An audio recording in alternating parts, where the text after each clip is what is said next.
High above the Vistula river, Wawel Castle stood. Proud, ancient, beautiful, sunlight, warm on old stone, kissed its walls. Below, Krakow bustled, a city full of life, but a shadow lingered beneath the castle, in the dragon's cave. The dragon was old, older than the castle. He was a creature of legend, whispered about but rarely seen. Some said he breathed fire, others that he hoarded gold. All agreed he was fearsome. The truth was simpler: the dragon was lonely. Bound to protect the hill, he was isolated. He watched the world from afar. Years turned to centuries. He yearned for connection. One day a new song drifted up to his cave. It was a human song, but different. Full of hope, a touch of sadness. He found himself drawn to it, to its source. A young woman, beautiful and kind. She came to the river each day to gather water, her voice echoing in the stillness. The dragon found solace in her song. He was no longer alone. The young woman was Princess Elżbieta, known for her grace and wisdom. Yet her heart ached with an unknown longing. Her father, the king, worried for her. She seemed distant, lost in thought. A way to rekindle her joy.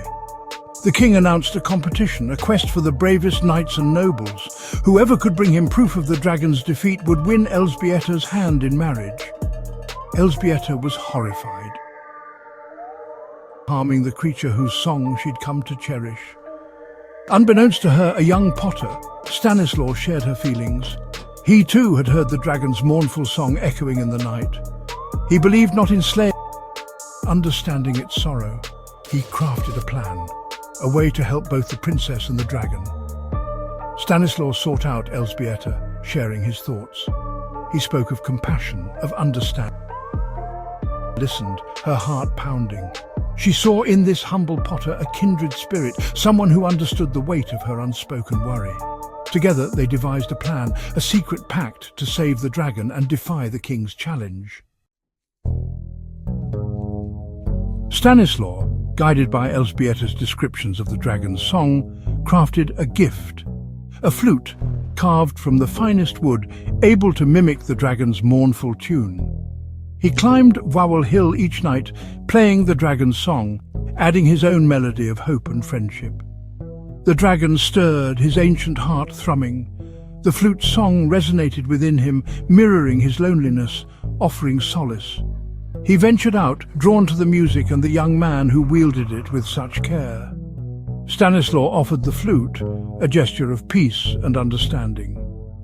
The dragon accepted, his scaled hand surprisingly gentle. News of Stanislaw's bravery in approaching the dragon not with weapons but with music reached the king.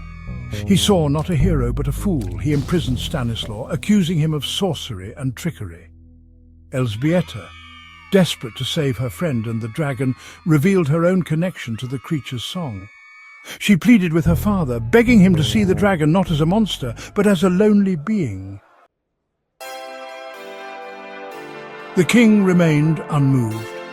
He declared that Stanislaw would be executed unless the dragon surrendered, proving its good intentions. Elżbieta, heartbroken, climbed the hill, the flute in hand. She played, pouring her grief and fear into the melody. The dragon heard her plea. He emerged from his cave, his scales shimmering under the moonlight. The townspeople trembled at the sight of the dragon, but he paid them no mind. He walked beside Elżbieta, his presence a solemn promise. The king, witnessing this unlikely pair, saw not a monster and a captive, but a protector and a friend. He finally understood. Stanislaw was freed. The king, humbled, lifted the decree for the dragon's defeat. The dragon, his loneliness eased, gifted the city a single scale, a symbol of his protection. It was set in gold, becoming a treasured relic. Elżbieta and Stanislaw, bound by their compassion, found love and solace in each other's company. The dragon remained on Wawel Hill, no longer a fearsome beast but a guardian, his mournful song now laced with peace, echoing through the ages.